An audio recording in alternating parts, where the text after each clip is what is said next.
The Breakup Tape is a really great episode of Everybody Loves Raymond. This is the 18th episode of season 6. It's directed by Zaks, and as always, there will be spoilers from now as I go through the episode chronologically and share some thoughts. And it starts off with Debra finding a cassette tape with Karen 1982 written on it. And she's upstairs with Ray, and then the whole family comes up, and we establish that this is a breakup tape of a message Karen, left on Ray's answer machine when he was at college in 1982. And I have to say, I was kind of with Debra at this point. Why would anybody keep a recording of a breakup, certainly for that long? It is quite baffling. Debra happens to mention that she had a poem somebody gave her in the 10th grade, which I also find a little bit strange to keep, but it makes a bit more sense because it's something that makes her happy. It's a fond memory, whereas that's clearly not a happy memory for Ray. And it raises a lot of questions very early on. Ray is really upset that Debra has kept this poem, and he offers to show her everything in his shoebox of his memories of his past. And Debra agrees to do the same, so she brings out a much larger box. And we get to hear this poem that was written for her in 10th grade. It's a poem about her eyes, and it's okay. And the audience awes, and then Ray laughs, and I thought the timing of that was fantastic. Ray gave the audience a chance to have that beautiful, heartfelt reaction, and then for him to laugh at it was obviously quite jarring in a very effective way. And it turns out, and this is where things, in my opinion, get a bit strange, it turns out there are a lot of things around the house that boyfriends had gifted to Debra over the years, such as a photo frame and a pepper grinder and Ali's doll. It was originally for Debra, but she gave it to Ali. The doll, a little bit strange. The photo frame, I'm assuming it had a picture of Debra and her boyfriend in when she received it. A pepper grinder? A bit bizarre.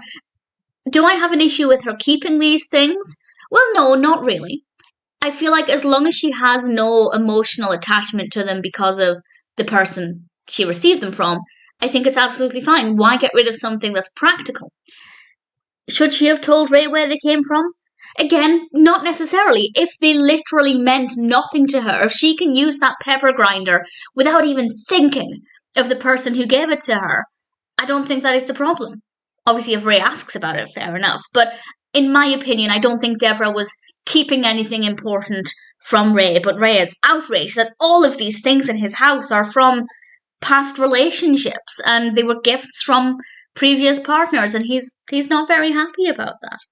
So he goes out and buys replacements.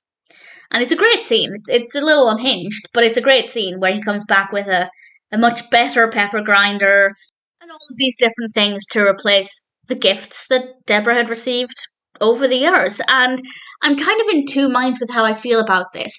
On the one hand, Ray had a valid point, and so did Debra. Ray's valid point is that if those things truly didn't mean anything to her from a sentimental perspective, she would have no problem getting rid of them. Most people are not going to be concerned about changing their pepper grinder. But Debra also had a valid point. Ray wants her to erase her past. Even if she's not caught up on the person who gave it to her and she's having all of these emotional feelings about this pepper grinder, it's still her past. And getting rid of the pepper grinder is kind of Ray saying, I don't want any indication of your past in our kitchen. So I can understand both perspectives, but for me, they're just things. They're just material possessions. I am a minimalist, so I do try to never form attachments to material possessions. Sometimes it doesn't go to plan, but that's worth bearing in mind that my perspective is coming from that perspective. And maybe some people will actually be more inclined to side with Debra there. But I think both arguments were very well presented. I think the discussion was very well written. The dialogue there is really great. And I think really, really thought-provoking. And in my opinion, and this is unusual for Everybody Loves Raymond, and this is not a criticism, but usually I feel like the episode is trying to show that one character is correct.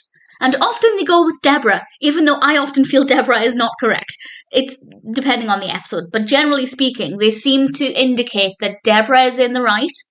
And often I think Debra's unreasonable. But on this occasion, I feel like both arguments are quite evenly weighted. And I think that that's quite a sensible approach, because I think both have really valid points. Of course, if you feel strongly one way or the other, I'd really be interested to hear that. And I will say the one thing Ray did that was not acceptable is taking the doll from Ali. Well, Ali wasn't looking and Ray took the doll, and I don't think that was very fair. But everything else, yeah, a little bit reasonable to some extent. And then we find out why Ray kept the tape after all of these years. And it wasn't necessarily down to the sentiment. He wasn't keeping it because he longed for Karen and missed her. It's because he was confused. There were no indications that she was going to break up with him. They seemed to have a good time. It came out of nowhere. And he just kept wondering why. And maybe one day he'd listen to the tape and he'd hear something in her voice. And I think it's a little unrealistic. I don't think there's anything in that tape that would suggest why. But for Ray, he hated not knowing. And I think, and I feel like this was implied in the episode, maybe this is just my reading of the scene, but he explained that it showed that anybody could leave him without warning. And I think maybe he was worried that Debra would one day do the same. And I think that that was cemented when the idea that that's what Ray was implying was cemented when Debra took the cassette recorder and recorded her own message with several reasons of why maybe she should leave Ray. But then said, and I love this, she said, "I love you very much, you stupid, stupid man." And I just thought it was a really, really great moment. And I think it was a great solution for Ray to realise that Debra's not going to leave him. But if she does, here are some reasons why. And I think it's fair to say that if Debra were to ever leave Ray, in my opinion, I think she'd be very clear with why it is. Sometimes she plays games, sometimes she makes Ray guess how she's feeling, but I think Debra is very confrontational. And if she were to leave Ray, I don't think she'd be too cryptic with it. I think she'd be making it very clear all of the things Ray had done wrong, if that's why she was leaving. So I think it was a nice way to end the episode with some comedy, but with some more heartfelt moments to show that Ray and Debra are a lovely team. And I rather enjoyed it. And we actually end the episode with Ray and Debra listening to the rest of the answer machine recordings on the tape. Basically just a bunch from Marie getting increasingly agitated and angry that Ray wasn't calling her back. And then Frank was asking him to call her, and then Robert was in on the conversation kind of accidentally. And it was a lot of fun, a nice way to end things. And I can't imagine how annoying it must have been to have your answer machine messages recorded onto a cassette. I was born in 1992. And as far as I can remember, we never had that.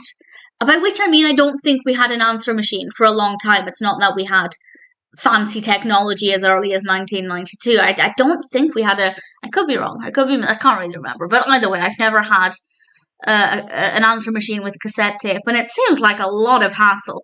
Even for me, brought up in the 90s where I'm used to VHS tapes and cassette tapes. But for voice messages, I hate voice messages anyway. So either way, it was an interesting episode. I really thoroughly enjoyed it. A lot of fun with some nice heartfelt moments, and it's really interesting to see a nice balance of opinions here, because we don't usually get that. Usually the show takes one side or the other, and as I said, it's often Debra's, even though I often think Debra is in the wrong. As much as I love her, I think she's very unreasonable a lot of the time. But on this occasion, no, I can see every perspective. I think they did a really great job of giving it some balance, and ultimately it's a really solid episode of Everybody Loves Raymond.